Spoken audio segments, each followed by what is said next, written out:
शासन के खिलाफ मुख्यमंत्री होने के बावजूद आप अगर सड़क पर उतरती हैं तो क्या आप जनता को विश्वास दिला रही हैं न्याय का, या उनके भीतर एक डर का माहौल आप पैदा कर रही हैं? नमस्कार, आप देख रहे हैं न्यूज फोनेशन। मैं हूं आपके साथ नरोत्तम सिंह।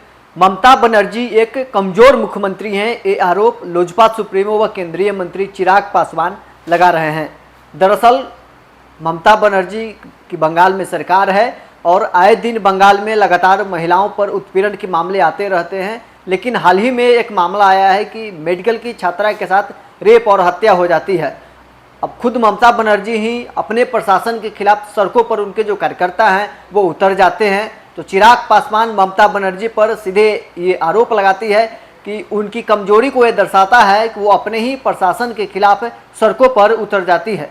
वहीं उन्होंने इस मामले को लेकर साफ तौर पर कहा है कि मुख्यमंत्री का विफलता है, मुख्यमंत्री का ये लापरवाही के कारण ये सब बंगाल में आए दिन होते रहता है। क्या कुछ कहना है लोजपा सुप्रीमो व केंद्रीय मंत्री चिराग पासवान का, सुनवाते हैं आपको इस वीडियो में। मेरी समझ में नहीं आता कि आप जनता का विश्वास, जब आप खुद अपने ही सरकार, अपने ही प्रशासन के खिलाफ मुख्यमंत्री होने के बावजूद आप अगर सड़क पर उतरती हैं तो क्या आप जनता को विश्वास दिला रही हैं न्याय का, या उनके भीतर एक डर का माहौल आप पैदा कर रही हैं? ये कहीं ना कहीं ममता बनर्जी जी की एक मुख्यमंत्री होने के नाते कमजोरी को दर्शाता है। ये समझ के परे है कि एक राज्य का मुख्यमंत्री अपनी ही सरकार, अपने ही शासन, अपने ही प्रशासन के खिलाफ सड़क पर उतर जाता है, तो ऐसे में यह आपकी कमजोरी को दर्शाता है।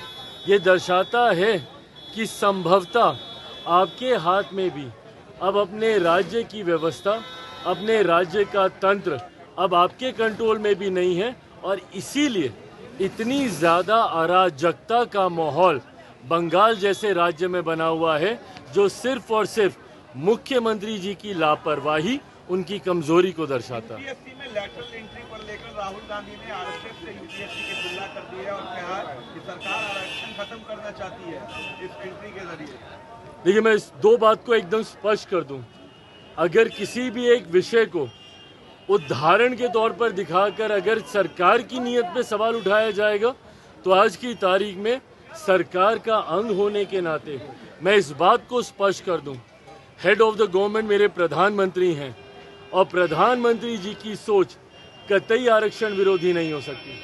पीछे कुछ दिनों पहले जब अनुसूचित समाज में भी आरक्षण को लेकर मतभेद को पैदा करने का प्रयास किया गया था, सुप्रीम कोर्ट के द्वारा जिस तरीके से उसमें अलग अलग प्रावधान बनाए जाने की बात कही गई थी, उस पर भी मेरे प्रधानमंत्री ने स्पष्ट तौर से कहा था, और ये कैबिनेट की मीटिंग में ही इस बात को कहा गया था कि आरक्षण को जिस तरीके से बाबा साहेब भीमराव अंबेडकर ने जो प्रावधान बनाए हैं, वही प्रावधान वैसे ही लागू रहेंगे।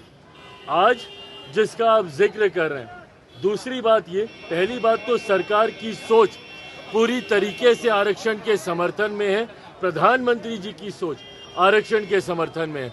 दूसरी बात, मैं और मेरी पार्टी कतई सहमत नहीं है आज जिस तरीके से कुछ पदों के नियुक्तियों के लिए, डायरेक्ट बहाली के लिए सीधा वहां से डिमांड्स मांगी गई है, जिसमें आरक्षण का ध्यान नहीं रखा गया है।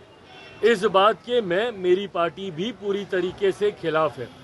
सरकार का अंग होने के नाते सरकार के उचित प्लेटफॉर्म पे इस कंसर्न को मेरी पार्टी के तरफ से हम लोगों ने भी दर्ज कराया है। आने वाले दिनों में भी इसके ऊपर मजबूत आवाज़ हम लोगों की तरफ से उठाई जाएगी।